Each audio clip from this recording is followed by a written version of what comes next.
नाही, हे ध्रुवपदे. बोधपुत्र निर्माण झाला जेव्हा, बोधपुत्र निर्माण झाला, म्हातारी मेली, नातू झाला, म्हातारी मेली, ममता म्हातारी मरून गेली तेव्हा, भक्ती बहीण धावून आली गावा. आता संध्या कैसी मी करू केधवागा, झाली संध्या संदेह माझा गेला. कधी? आत्मा राम हृदयी प्रगटना. काय?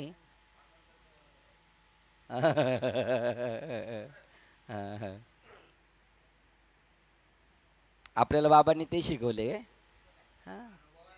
हा बरोबर आहे. पाठांतर पण तसं एवढं सोपं नाही, पण ठीक आहे, त्याच्यापेक्षा दगडापेक्षा वीट मऊ आहे.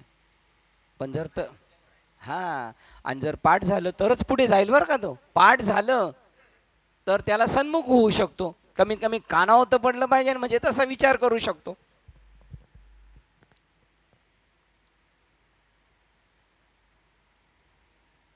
अशा रीतीने ब्रह्म ऐक्य ज्ञानाने अज्ञानास कर्माचा नाश बाद होतो. ब्रह्म ऐक्य ज्ञान झालं, आत्म्याचा बोध झाला तरच कर्माचा नाश. आणि मी देह आहे आणि आत्मज्ञानाचा तपास नाही, कर्म त्याच्या डोक्यावर बसणार. पार्था, जेव्हा कर्माचा अशा रीतीने त्याग करावा, मग त्याग केला का आपोआप झालाय तो. म्हणजे साप मारला आणि त्याच्या तोंडात पैसे टाकून जाळला, कुठचा साप? रश्शीवरचा. करावं लागलं काही कृती? काहीच नाही कृती करावं लागली. तसं न कृती करता सुद्धा सहज बोध होऊन जातो. तो कर्माचा नाश बाद होतो, तेव्हा कर्माचा अशा रीतीने त्याग करावा, तेव्हा तो खरा त्याग केला असे होते. म्हणून जगामध्ये या सात्विक त्यागाच्या हातवटीने जो कर्मे करतो त्यालाच आम्ही कर्मत्यागी असे मानू. नाहीतर याहून व्यतिरिक्त त्याग म्हणजे रोग्याला मूर्छा आली असता त्याप्रमाणे रोगी विसावा घेत आहे असे लोकांनी भ्रमाने म्हणण्यासारखे होय. मूर्छा येऊन पडला एखादा आणि लोक म्हणले आराम करतोय, तसा हा त्याग याचा. हा पूर्ण श्लोक घ्यायचा, म्हणजे 17 पासून कंटिन्यू चालूच ठेवायचं. ज्याप्रमाणे म्हणजे हे संन्यासी बाबा वगैरे काम सोडून तरी काम टेकडे झाले, त्यांच्याबद्दल हे वाक्य. जरी त्यांनी कर्माचा त्याग केला पण कर्माचा त्याग नाही केला, ते म्हणतात आम्ही काहीच करीत नाही. एक पट्ट्या म्हणला होता, आपण आत्तापर्यंत काहीच काम केलेलं नाही, आत्तापर्यंत 60 वर्ष झाली, आत्तापर्यंत काहीच काम करीत नाही, बस. त्याप्रमाणे जो एक कर्म करताना त्यात दुःख झाले म्हणून कंटाळतो आणि म्हणून दुसरे कर्म सुरू करून त्यात विसावा घेऊ पाहतो, असे हे त्याचे करणे. म्हणजे जसे दांडक्याचे घाव बुक्क्याच्या मारावर घालवले तसाच प्रकार आहे. परंतु असो, ज्याने कर्मफलाचा त्याग करून कर्माला नैष्कर्म्य स्थितीत नेले म्हणजे तोच या त्रिभुवनाचा खरा त्यागी. नैष्कर्म्य स्थिती म्हणजे काय? कर्माला ब्रह्मरूप पाहणे, स्वतःला ब्रह्मरूप पाहणे, जगतला ब्रह्मरूप पाहणे. त्यावेळेला ते कर्म शिल्लक राहत नाही, त्याची स्थिती नैष्कर्म्य स्थिती असे म्हणतात. पूर्ण 32 पर्यंत कंटिन्यू. श्लोक क्रमांक 12 वाचतोय. पश्वाधिक योनी प्राप्त होणे हे अनिष्ट, देवाधिक योनी प्राप्त होणे हे इष्ट आणि मनुष्याधिक योनी प्राप्ती होणे मिश्र, असे कर्माचे 3 प्रकाराचे फल त्याग न करणाराला मेल्यावर प्राप्त होते, पण संन्याशांना केव्हाही हे ते मिळत नाही. बघा, संन्याशी म्हणजे असं. आता त्याग सांगितलं ना, आता काय सांगणार आहे? का संन्यास पहिला सांगितलं होता? सांगितलं होतं पहिला. त्याग आणि संन्यास दोन्ही आहेत, तर त्याच्यातलं एक सांगतो म्हणले होते. आता बघू पुढे गेल्यावर येईल सगळं. अर्जुना, तत्वता विचार करून पाहिले तर हां नाही, आता अजून संन्यास आणि त्याग ह्या 2 गोष्टी सांगितलेल्या होत्या, त्याच्यामधून सांगतात. आता अर्जुनाला नाही का सांगितलं संन्यास, मी आणि माझी आठवण विसरले जयाचे अंतकरण, पार्था तोच संन्याशी जाण निरंतर. आपल्याला आठवण विसरली, आपण कोण झालो? संन्याशी. मागेच नाही का सांगितलं आपण कोण होतं? आपण गेलतो त्या गुरुजींच्या गावी, तर ते म्हणले आता त्या महाराजांचं नाव नाही सांगत.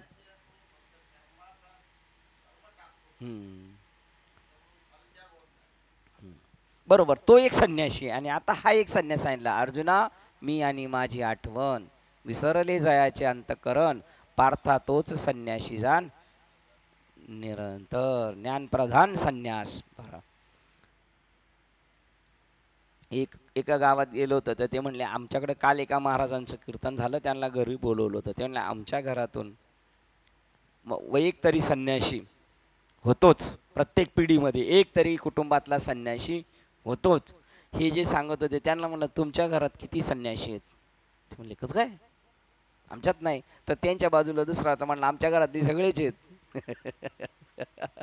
आता कसं आहे, मी आणि माझी आठवण, विसरले जायाचे अंतकरण, पार्था तोच संन्यासी जाण निरंतर. सगळे संन्यासी आहेत आपल्या घरातले. बघा, अर्जुना तत्वता विचारून पाहिले तर जे कर्मफलाची आशा सोडितच नाहीत, आशाच धरून ठेवतात कर्मफलाची, ते मेल्यावर काय होतात ते सांगतात. तेच या 3 प्रकारच्या कर्मफलाचा भोग घेण्यास समर्थ पात्र आहेत. आता पात्र आहेत, समर्थ आहे, हे काय भूषण आहे का? त्यांना म्हणले तुम्ही पात्र आहात, या कशासाठी? पुन्हा जन्म घ्यायला. तुम्ही समर्थ आहात हो, तुमची कर्म सगळी पाहिले तर तुम्ही कुत्र्याच्या योनीला जायला समर्थ आहात तुम्ही. आपण कन्येस जन्म दिला असून कन्यादान समयी न मम ती माझी नाही असे म्हणतो, व तो पिता जेव्हा कन्यादानाचे उदक सोडतो तेव्हा तो तिच्या मायापाशातून सुटतो, व पाणी ग्रहण करणारा जावई मात्र तिच्या मायापाशात अडकला जातो. एवढं उदाहरण सांगितलं. कोण आता परवा एकाने सांगितलं होतं, कन्यादान कोण करते म्हणले आपल्याकडं? मामा करतो कन्यादान. मामानी नाही करायचं, कोणी करायचं असते? मामाची कन्या आहे काय ती? बापानी करायचं असतं ते. त्यांनी जन्म दिलाय आणि त्याचंच आहे, पण त्यांनी न मम ही माझी नाही, सुटला पठ्ठ्या. आणि तो दुसरा पठ्ठ्या अडकला. आता तो ते सगळी जबाबदारी घेत बसणार. तसे कर्म मी नाही केला असं म्हणलं तर तो पठ्ठ्या सुटला. केले कोणी? मुलगी कोणाची? याचीच आहे, पण तो म्हणतो आता माझी नाही, सुटला. तशी कर्म केली कोणी? मी, पण माझी नाही, ती समर्पण. आणि मग जो म्हणला माझी आहे, तुझ्या डोक्यावर चालू राहू द्या. अजून एक उदाहरण द्यायचे बघा. जुने महात्मे, इथून ठाण्यातून बसला होता, तशी एक ट्रंक शीटाच्या खाली होती चांगली. तर तो म्हणायचा सगळी आजूबाजूची माणसं उठून गेली पण ती ट्रंक तशीच आहे. मग CST रेल्वे स्टेशन आलं, सगळे निघून गेली तरी ती ट्रंक तशीच. ट्रंक म्हणजे काय? पेटी लोखंडाची. मग तो म्हटला आता कोणीच नाही म्हणजे कोणाची आहे? आपली. आणि घेऊन गेला खाली हातात. आणि तिकडे पोलीस म्हणले कोणाची आहे? ना माझी आहे. असं खोला रे. काय? काय नाही, खोला म्हणले. खोला. त्याच्यात त्या माणसाचे तुकडे भरलेले होते 2. आता कोणाचे म्हणतो तो? मग बघा, तो माझी म्हणला, गुतला. आणि त्याने जर त्याला हातच नव्हता लावले तर ती काय त्याच्याला चांड बसलं असतं का? बघा, जे विषाच्या बचनाग आफू वगैरेच्या बागाची शेतीची लागवड करतात ते त्यातील मालाची विक्री करून किंवा व्यापार करून त्याचवर नफा मिळून त्या सुखाने प्रपंच करतात. हे आफू विकतात आणि प्रपंच करतात सुखाने. आणि तो प्रपंचाचे पैसे आणून आफू खातो आणि प्रपंच बात करतो. अशी एक सुटणारा आणि एक गुतणारा सांगितलेला आहे. बहुतेक काही लोकांचे दारूचे धंदे त्यांचे माळकरी यांचे, ते पेत नाहीत. जे विषाच्या, आता तुम्ही सांगा सजन कसे खात असतील काय? पण विकत होते का नाही? मग जे विषाच्या बचनाग आफू वगैरेच्या बागाची शेतीची लागवड करतात ते त्यातील मालाची विक्री करून किंवा व्यापार करून त्याचवर नफा मिळून त्यावर सुखाने प्रपंच करतात, जगतात. पण जे दुसरे त्यांचे सेवन करतात, जे द्रव्य खर्चून घेतात ते मरण पावतात. ही सांगायचं नाही का? तो आपूची बाग लावली त्याचं एक सांगायचं आहे आणि एकाने आपू खाल्ली तो मेला, हे सांगायचं ज्ञानेश्वर महाराजांना नाही. तो गुंतला कसा आणि सुटला करता कर्तृत्व अहंकार धारण करणारा तो प्रयत्नाने फलाशा धरता कर्म करो. बघा, कर्तृत्व अहंकार धारण करणारा तो प्रयत्नाने फलाशा न धरता कर्म करो, अथवा अकर्ता कर्तृत्व अहंकार विमुक्त सहज फलाशा विमुक्त हो तो फलाशा न धरता कर्म करो, त्या दोघांनाही केवळ कर्म बाधू शकत नाही किंवा कर्म करणे दोघांशी अनिवार्य आहे, चुकत नाही. बघा, कर्तृत्व अहंकार धारण करून तो प्रयत्नाने फलाशा न धरता कर्म करू. कर्म करणार, मी करणार हे कर्म, पण फळाची अपेक्षा तो एक सुटतो. अथवा अकर्ता, कर्तृत्व अहंकार विमुक्त, सहज फलाशा विमुक्त, मी कर्मच करत नाही, करतोय पण करत नाही असं त्याचा भाव आहे. फलाशा न धरता सहज कर्म करतो, त्या दोघांसही केवळ कर्म बाधू शकत नाही किंवा कर्म करणे दोघांसही अनिवार्य आहे, चुकत नाही. कर्म हे करावाच लागेल, चुकणार नाही दोघांना पण दोघे पण सुटणार. काय अर्थ आहे बाबा 26चा? माईक 26 का 36 सॉरी 36.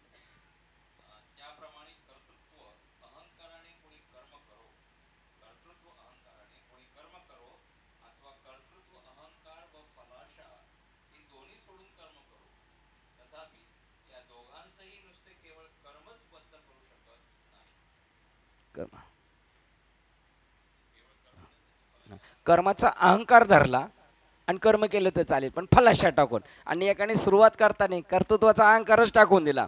ही कर्म दोघांनाही करावं लागतं, कोणत्याही भावनेने केलं तरी हे दोघं सापडत नाही. एकाने कर्माचा अहंकार घेतला पण फळाचा अहंकार नाही झाला, एकाने कर्माचाच अहंकार नाही घेतला, आपण थोडी करणारे, दोघंही सुटले.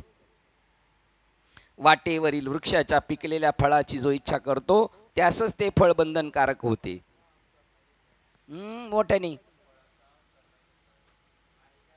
फळाचा अहंकार नाही घेतला म्हणजे काम करायचं, कीर्तनाला जायचं आणि नारळाची अपेक्षा नाही करायची आणि शालीची नाही अपेक्षा करायची. आता त्याची दोघांची नाही करायची म्हणजे पैशाची तर सहज संपली, पण कीर्तन केल्याशिवाय राहायचं नाही त्याचं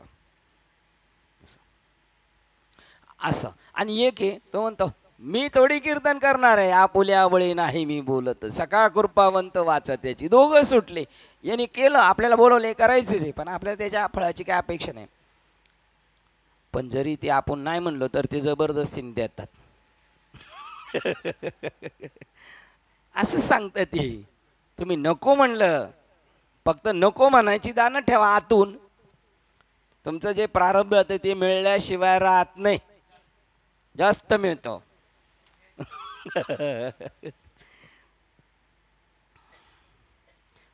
जास्त कसं मिळतं? पगारापेक्षा टीप जास्त भेटते. कीर्तनाच्या पॉकेटपेक्षा पाया पडायचे पैसे जास्त होतात, तुम्ही बघा कधी पण.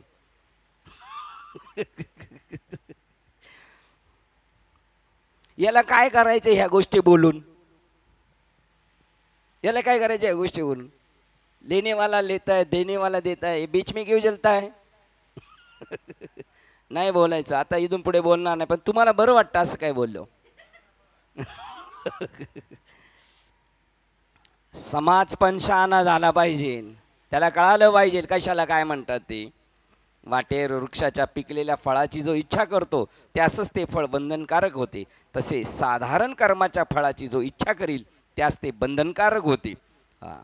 छोट्या छोट्या फळाची जरी अपेक्षा धरली तर तो गुंतला जाणार, परंतु कर्म करून जो फलाची आशा करीत नाही तो जगाच्या जन्ममृत्यूच्या घडामोडीच्या सपाट्यात सापडत नाही. बघा, कर्माची फळा टाकल्या, आशा टाकली की असं पण नाही का तुम्ही एखाद्याला म्हणाल महिनाभर काम करायचं आणि पगार घ्यायचा नाही, असं नाही. काम करायचं ते पण तुम्हाला भेटणार. आता उदाहरण सांगा, अर्जुना या युद्धात गेला तर जिंकला तर इथलं राज्य भोगशील आणि मेला तर स्वर्गाला जाशील, पण तू कोणाची अपेक्षा करू नका, तुझ्या वाटेला आलेले नित्यनियमाचं कर्म कर.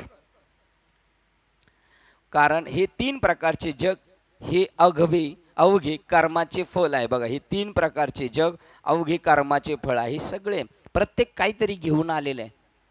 मग कर्म आपण घेऊन आलोय, जे बी कर्म असेल, चांगलं असो वाईट असेल, कर्म घेऊन आपण आलोय. चांगलं कर्म असू दे ते वाईट असू दे, घेऊन आलेलो आहे आपण. हे आपल्या जीवनात चांगलं झालं का वाईट झालं? कर्म होतं म्हणून जन्माला आलो. मग ते बरे वाईट काही दिवस चांगले बी येतात, काही वाईट पण आहे. रस्त्याने जाताना दगडे दोंड्याचे पण रस्ते येणार आहेत आणि एकदम स्मूथ रस्ता पण येणार आहे. पण प्रवास उरकला, चांगलं झालं का नाही? आपण जे कर्म घेऊन आलोय हे चांगलं आहे का वाईट आहे? हा, या जन्मात चांगलं झालं.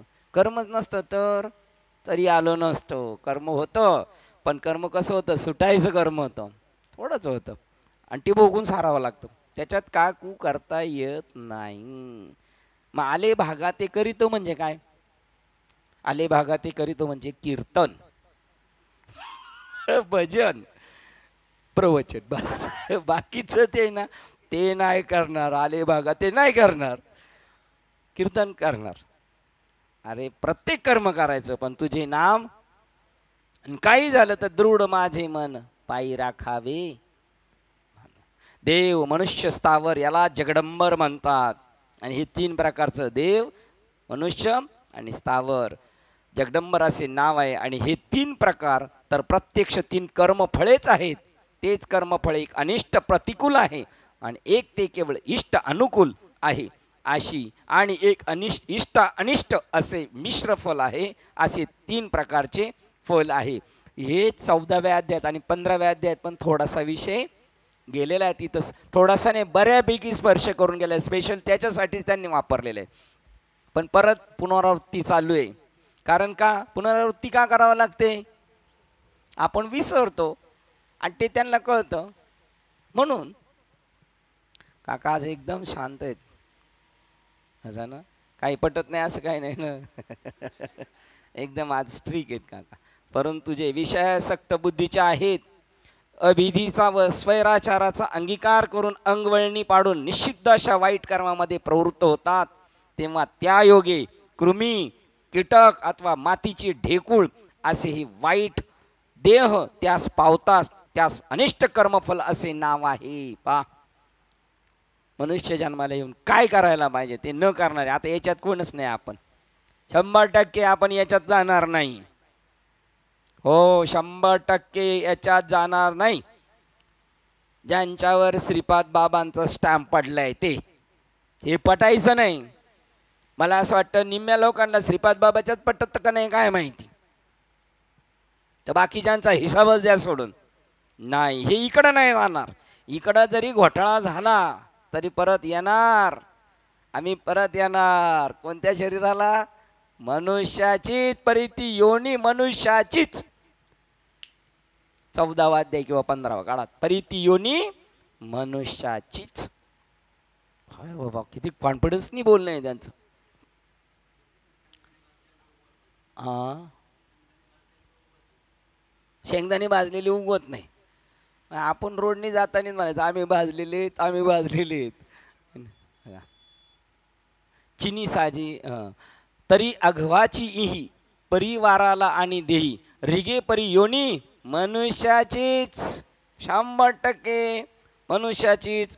सुरवाडेसी भिकारी वसोपा राजबंदरी तरी काय उधारी राव होईल. इकडे वेगळे, तिकडे बाकीचे बैल ते करबाडे. करबाडे हे न चुके का पुढे नेईजो का वराडे समर्थाची. या समर्थाच्या वराडात गेलं आणि बैल नेली समर्थाच्या वराडात. मग त्यांना काय पंचपक्वान्नाचं जेवण आहे, तिकडं काय त्यांना कडबाचे. इकडं मात्र योनी मनुष्याची जेवढे असतील आणि बाबाचं स्टॅम्प मारून घ्यायचा. आपले आई वडील कोण असतील ते बस. का माहिती का? आपण तर आपल्या बापाचा करणारच उद्धार, करणारच. मातृ पितृ भातृ, पण त्यांच्या आईबापाचा कोण करायचा? एक युनी अजून पुढे ढकलं ना. आता आपण 21 कोळ्या करणार आहेत. आपण नातू 21 कोळ्या करणार आणि आजी तिच्या 21, म्हणजे तिच्या ज्या 2 आहेत मग आपल्यापर्यंत आपण 21 पर्यंत जाणार. ती 22वी आणि 23वी कोण करणार? आजीन बाबा. पुढे अजून लांबच जाणार. बघा त्यांच्या पुढच्यांचा काय हिसाब आहे काय माहिती भाऊ. 21च्या पुढच्यांचं काही घर नाही असे आहे का? नाही, त्याला पण सबसिडी दिली.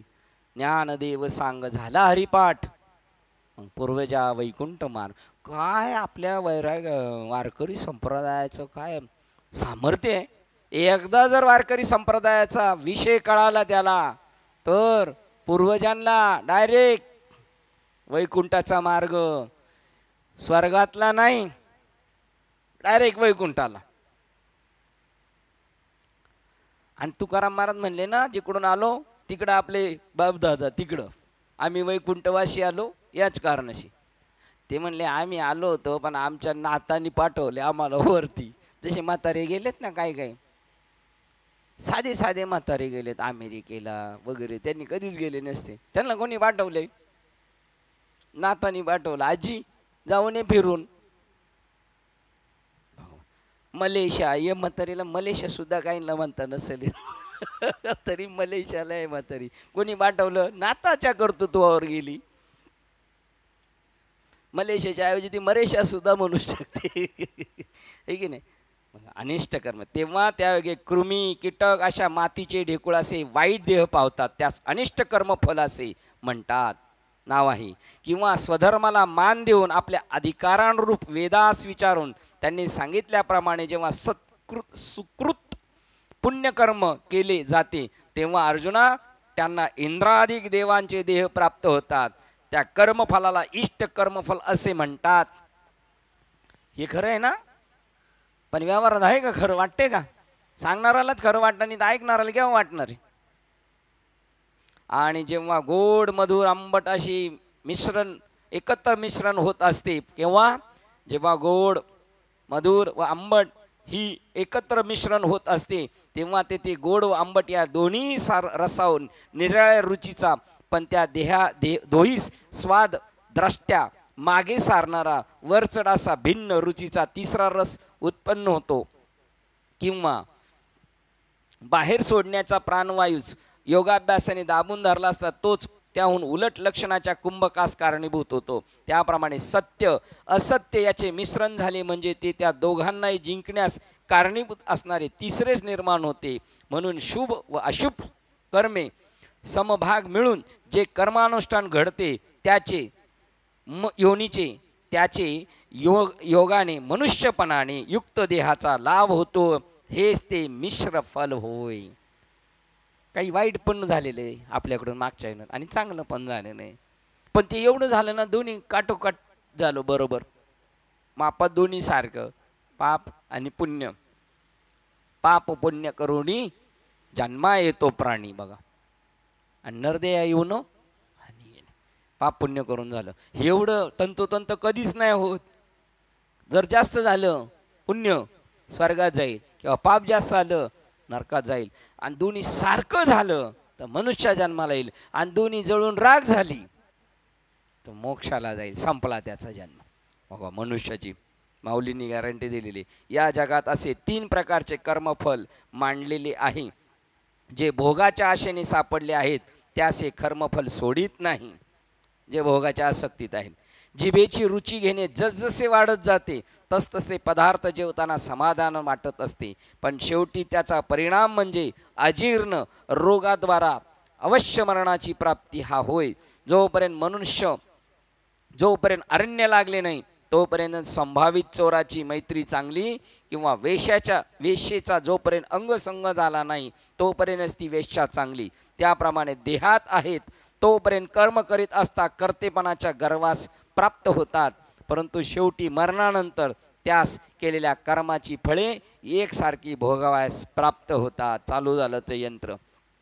जसा समर्थ असून ज्याचे जवळ ऋण काढलेला सावकार आहे तो वायद्याच्या मुदतीस पैसे मागावयास आला तर तो जसा पैसे घेतल्याविना परत जात नाही त्यास नाही म्हणवत नाही, त्याप्रमाणे प्राणी मात्राला कर्माच्या फलाचा भोग भोगणे भाग पडते. बघा तो घेऊन आलेला ज्याचे पैसे त्याचे घेतल्याशिवाय तो जात नाही, तसं हे जन्म मरणात झालेली कर्म या जन्मात ती भोगल्याशिवाय सुटका नाही, त्याविना त्या कर्मफलातून सुटका नाही. मग कणसातून बीज कण खाली पडते, तो कण उगवला म्हणजे पुन्हा त्याला कणीस येते, पुन्हा त्या कणसातील दाणे भूमीवर पडतात, पुन्हा त्या दाण्यापासून कणीस उत्पन्न होते. असं आता किती वेळा सांगायला लागेल? तसं 84 लक्ष योनीमध्ये चालू राहणार. असा अविरत क्रम सुरू होतो. इथून जर आत्ता सुटला नाही तर मनुष्य जन्म एक चान्स दिलाय, गोल्डन चान्स. सुटायचंय का गुतायचंय तर ज्याचं त्याने ठरवायचंय. त्यालाही कदाचित वाटत असेल सुटायचं, पण देवाच्या मनात याला सोडवायचं नाही, म्हणून मज सोडवी दातारात. त्याचे पायच पकडायचे नाही तर सुटू शकत नाही, असं काही प्रमाण आहे का? त्याचे पायच पकडले तर सुटू शकतो? हां, त्याच्या पायाजवळच राहिलं पाहिजे तर सुटू शकतो, आणि त्याच्या पायापासून लांब गेलो तर गुतू शकतो. तो कोळी मासे पकडायला जातो तेव्हा जाळं टाकतो, तेव्हा तुमच्या आपल्यासारखे हुशार मासे जे आहेत ना ते कोळ्याच्याच पायाजवळ राहतात. तो का त्याच्या पायाजवळ टाकतो जाळं, असं फेकून देतो. म्हणजे लांब लांब मासे आहेत ना कोळ्यापासून, ते त्याच्या जाळ्यात सापडतात. तसे देवापासून लांब आहे आणि ते देवाच्या जवळ येते नाही सापडत. अनन्य शरण तो मासा कोळी म्हणतो, जो मासा मज होय अनन्य शरण, त्याचे मी चुकवी जन्म मरण. आणि बाकीच्याला लगेच कापायलाच नेणार, पहिला जीव जातानीच ते तडपडून जाणार आहे, नंतर पुढं चालूच आहे त्याचं. किती नंबर? हा, तसे असा अविरत क्रम सुरू होतो. तसे मागील कर्मफल शरीराद्वारा भोगीत असताना जी रागद्वेषक मुलक कर्मे होतात ती आणखी दुसऱ्या कर्मफलास प्रसवतात. वाट चालू लागले असता एक पाय दुसऱ्या पायात जिंकीत पुढे जात असतो. बघा 54 क्रमांक. तैसे भोगी जे फळ होय ते फळांतरावीत जाय, चालता पावे पाय जानी जिनीजे जैसा. बघा त्या इथे काय म्हणतात की मग तो कर्मफल शरीरद्वारा भोगीत असताना राग द्वेषक मुलक कर्मे होतात, तेव्हा तो गुंतला जातो. तैसी राग द्वेष जरी निमाले मग ब्रह्मीचे स्वराज्य आले, मग तो भोगी सुख आपुले आपणची. आणि इथं रागद्वेष निमाले तर तो ब्रह्मसुखाचं राज्य भोगतो, आणि रागद्वेष जर जागृत राहिले तर तो जन्म मरणाच्या राहाटीत राहतो. वाट चालू लागली असता त्याप्रमाणे उताराची होडी एक तीरावरून दुसऱ्या तीरात जाऊ लागून थांबते. ते तीर म्हणजे तिला अलीकडचा काठ होय, कारण प्रत्येक तीरास तिला पलीकडचा काठ आहेच, म्हणून दुसऱ्या तीरास वाहून न्यावायचे असते.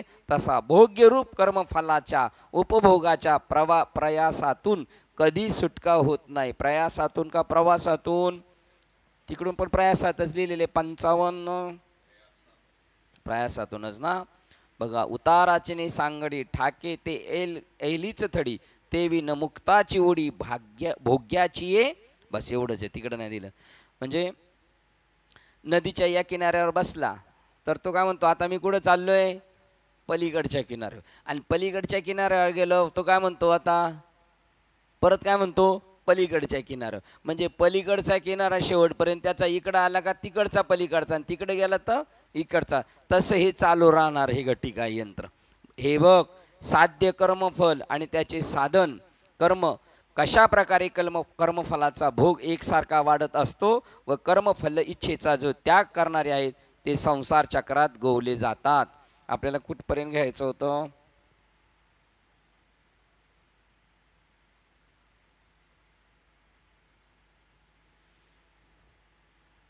चोपन्न पर्यंत राहू द्या. 53 किंवा 54. 54 पर्यंत घ्या.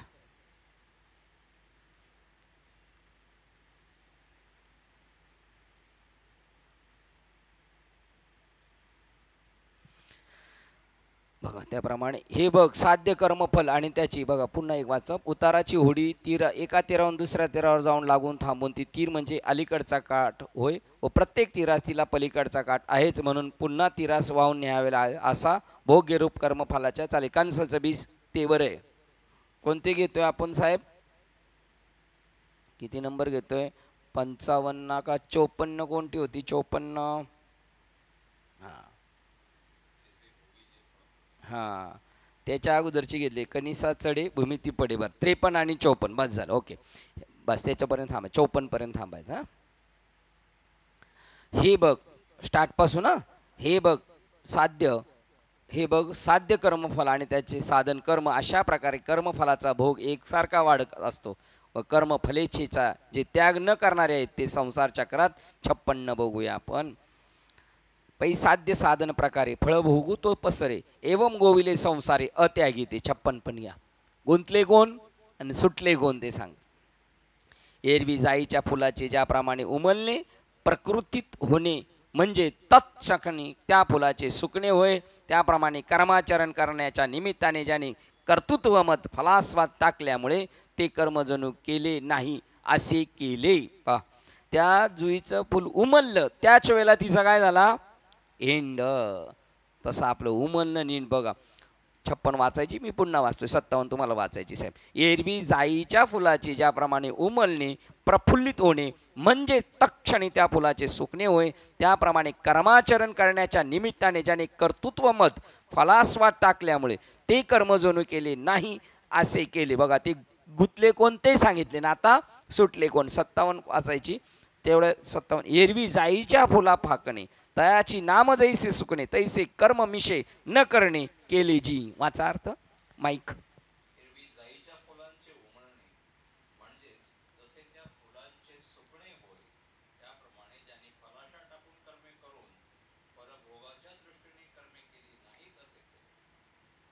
तो सुटला बरोबर ना. बीजा करता ठेवलेले धान्य जेव्हा दररोजच्या पोटगीस खर्च केले जाते तेव्हा मग मागे वाढणारा शेतकरीचा पेरण्याचा व्यवहार जसा बंद पडतो तसे कर्मफलाच्या त्यागाने ज्याने कर्माचे काम कर्मापासून प्राप्त होणारे जन्म मृत्यादी इत्यादी फले सारले संपवली आहे. बघा कसं दृष्टांत झालं. पेरायचंच होतं तेच खाऊन टाकलं. आता परत उगवायचं काय राहिलं तर आपल्याला जे पेरायचं कर्म होतं तेच कर्म आपण काय केलं खाऊन टाकलं. स्वाहा. तुका म्हणे आम्ही झालो अग्निरूप. आणि पेरायचं जर तसंच ठेवायचं म्हणलं तर तिकडं जसं ठेवतो तसं इकडं चालू राहणार. बघ 58 घ्यायची हा बाबा. अंतकरण शुद्धीच्या साह्याने व त्यातही आता पुढची पण येणार. अंतकरण शुद्धीच्या साह्याने त्यातही गुरुकृपारूपी अमृताचा तुषाराने सिद्ध झालेला, तुषाराने म्हणजे शिंतोडाच अभिव्यक्त झालेल्या आत्मबोधाद्वारा त्याचे द्वैत रूपी दैन्य पार नाहीसे होते. आता धन्य आनंदाची वेळ तशीच धन्याजी दीन झाले संतांचे दर्शन आणि झाली पापतापा आणि दैन्य कोणतं गेलं जन्म मरणाचं. बघा अभिव्यक्त झाले आत्मबोधाने द्वैत रूपी दैन्य पार नाहीसे आले. द्वैत रूपी दैन्य गेले. जन्म मरणाचं दैन्य निघून गेलं. पाप ताप दैन्य. मग जाय उठाउठी 59 पण घ्यायची. मग जाव राहू द्या बरं. आता पुढे किती. मग जगत प्रतीतीच्या निमित्ताने जे 3 प्रकारच्या कर्माचे फल स्फुरते सर्व जग उत्पन्न होते ते जेव्हा आपोआप नाहीसे होते तेव्हा भोगता व भोग्य वस्तू हाही व्यवहार आपोआप लयास जातो. आत्मज्ञान झालं मागं जे सांगितलं तसंच.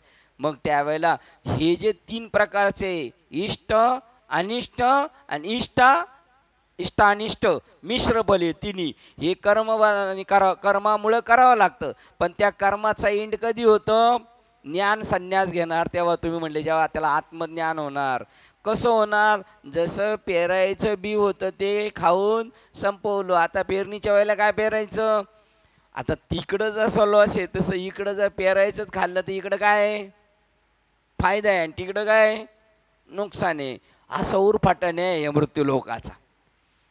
आपण जर म्हणलो हे कणगीत काय ठेवलं म्हणजे पेरायचं आम्ही सगळं खाऊन टाकलं ते म्हणतील चक्रम येते जरा. हो काय वाक्य आहे बापरे. काय ना कसं आहे हृदयात कंपन निर्माण होतात की नाही होतात ना कंपन. कमाला एकट्याला होतात. साहेब एकदमच शांत आहेत. तेव्हा जगदाभासा मिशे बघा तेव्हा द्वैत कोणतं जातं द्वैत रूपी दैन्य. तेव्हा जगदाभास मिशे जगताच्या भासाचं निमित्त जे मिस दिसते निमित्ताने स्फुरे जे त्रिविध फळ नाशे. जगत भासाचं निमित्त 3 मिश्र फळ आहेत इष्ट अनिष्ट इष्टानिष्ट. ते स्फुरे त्रिविध फळ नाशे येत भोगता भोग्या पैसे निमाले. हे भोगता पण संपला आणि जे भोगायचं होतं ते पण अपैसे निमाले. अपैसे म्हणजे पैसे नाही. हा आपो आपनी मालीन. आपल्याला बी असं जायचं पाहिजे ना.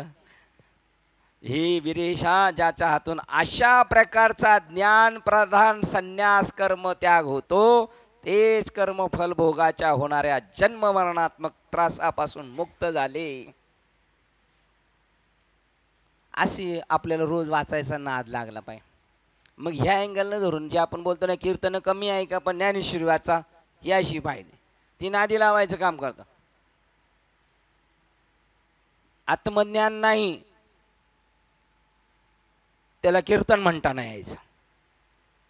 त्याच्याशी आपल्याला तो मालक कसं करतो, येऊ येऊ येऊ का सगळी कुत्री जमा होतात आणि आलेली परत काय राग आला का छू, बस प्रपंचाकडे छू, आणि थोडा वेळ यू यू, बस तेवढ्या पुरतच राहणार ती. आत्मज्ञान झालं पाहिजे कीर्तनातून, नाही तर ते कीर्तन सुद्धा कीर्तन नाही. मग बाळाला नादी लावायचं काम आहे. कीर्तन म्हणजे खुळखुळा, लहान पोराला द्यायचं खेळायला, तसा आपण खुळखुळा करायचा नाही. आणि त्या कर्मफल संन्यासानेच खरोखर जेव्हा आत्मरूपी दृष्टी पोचते, तेव्हा मी कर्म करता व हे कर्म एक निराळे आहे असे दिसते. काय हे काय आंधळ्याला विचारले काय? पावर 62 दिसते, 61 62 बघू बरं. घडे ज्ञान प्रधान हा ऐसा, संन्यास जया विरेशा, तेची फळभोग सोसा मुकलेगा. आणि एनेकीर संन्यासे, जे आत्मरूपी दिठी पैसे, तै कर्म एक ऐसे देखणे आहे. मग सांगा बरं, ते म्हणतात आणि त्या कर्म संन्यासाने खरोखर जेव्हा आत्मरूपी दृष्टी पोचते, तेव्हा मी कर्म करता, कर्म हे एक निराळे आहे असे दिसते काय? नाही. चित्रे काढलेली भिंत पडून गेल्यावर भिंतीवरील चित्राची केवळ मातीच होत असते. तसं ही चित्र जरी गेली तर माती म्हणजे मूळ अधिष्ठान काय भिंतीचं? माती. आपलं अधिष्ठान काय? मेल्यावर आत्माच आणि जिवंतपणी माणूस. मेल्यावर आत्मा आणि जिवंतपणी माणूस. हे पक्क डोक्यात ठेवायचं. काय काही का नाही, जिवंतपणीच ती स्थिती अनुभवायची. त्यावेळेला आपल्याला आनंदाचा डोह, आनंद तरंग.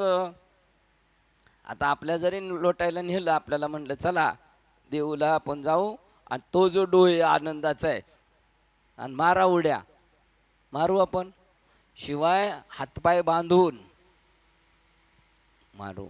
कळालं आता बरोबर. आत्मा कारण मेलो मग अमृताच्या डोहात.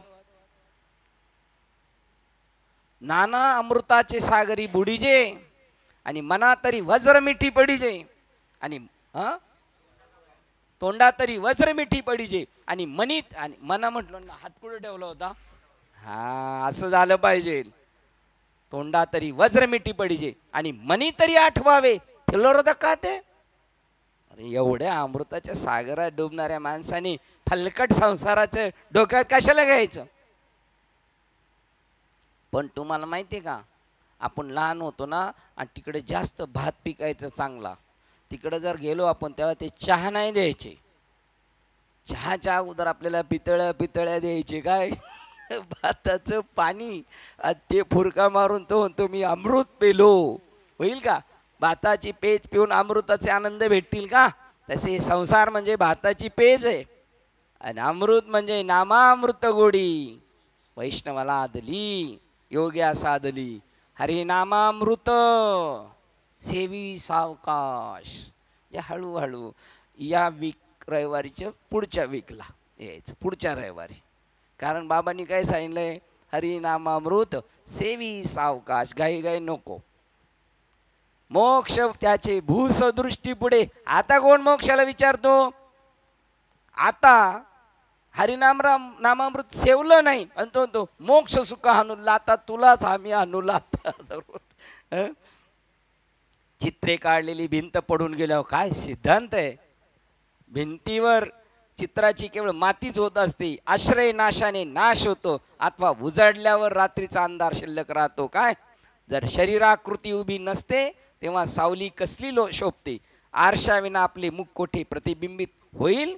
झोपेचा ठाव ठिकाणा नाहीसा झाल्यावर स्वप्न प्रतीती प्रसंग कोठून असणार. तेव्हा आत्मज्ञान झाल्यावर हे दिसणार नाही आणि मग ते स्वप्न खरे अथवा खोटे आहे असे कोण म्हणेल. मधने बाबा बसवतात. साहेबांना काहीतरी बोलायचं, स्वप्न खरं का खोटं ह्या साहेबांना बोलायचंय. स्वप्न खरं का खोटं तर सगळे म्हणतात खोटं, पण मधने बाबा अजून एक पिल्लू सोडतात. पाट पडलेलं, ते पाट पडलेलं खरं असतं म्हणतात. आहे की नाही. बोला ना साहेब, तुम्हालाही पण बोलायचं. हां बोला ना साहेब. हां 65 मला तिथंच थांबायचं होतं. त्याप्रमाणे याच्यासाठी आलं होतं सिद्धांत. त्याप्रमाणे ज्ञानप्रमुख संन्यासामुळे जर मूळच्या अविद्येला जगणे थारा मिळणे शक्य होत नाही तर मग त्या अविद्येचे कार्य जे कर्म ते कोणी करावे व टाळावे किंवा कर्मफलाचा कोणी उपभोग घ्यावा. 66 ज्ञान इथे सिद्धांतापर्यंत यायचं होतं म्हणून ह्या घाई झाल्यात. पुन्हा 4 आपण नंतर जातोच आहे मागे, आपल्याला सवयच आहे ना मागे जायची आहे ना. किती 66 ग्रंथराज ज्ञानेश्वरी अध्याय क्रमांक 18 266 क्रमांकाच्या वेळेला थांबतोय. झालेली सेवा हृदयस्थ सद्गुरू सच्चिदानंद श्रीपाद बाबा रामदास बाबा अधिष्ठान श्री ज्ञानेश्वरी संत मालिका तसेच तुम्हा संत वृंदांच्या चरणावर सेवा समर्पित करून सेवेला इथे पूर्ण विराम देत आहे. पुंडलिक वरदेव हरी विठ्ठल श्री ज्ञानदेव तुकाराम पंढरीनाथ भगवान की जय. जगद्गुरु संत तुकाराम महाराज की. शांती ब्रह्म एकनाथ महाराज की. सचितानंद श्रीपाद बाबान की जय. सचितानंद रामदास बाबान की जय. अवधूत चिंतनम श्री गुरुदेव दत्त गोपाल कृष्ण भगवान. बोलो रे भाई सब संतन की जय. गणपती बाप्पा आता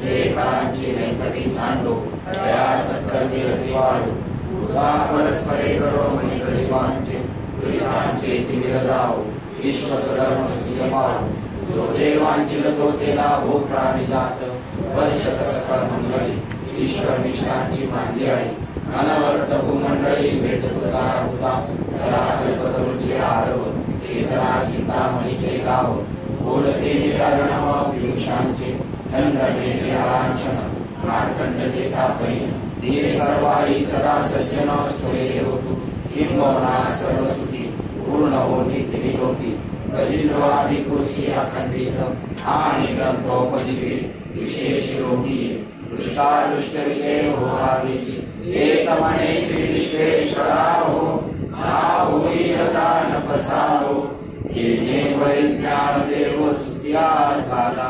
येणे वैज्ञान देव सुखिया झाला. येणे वैज्ञान देव सुखिया झाला. ओम शांती शांती.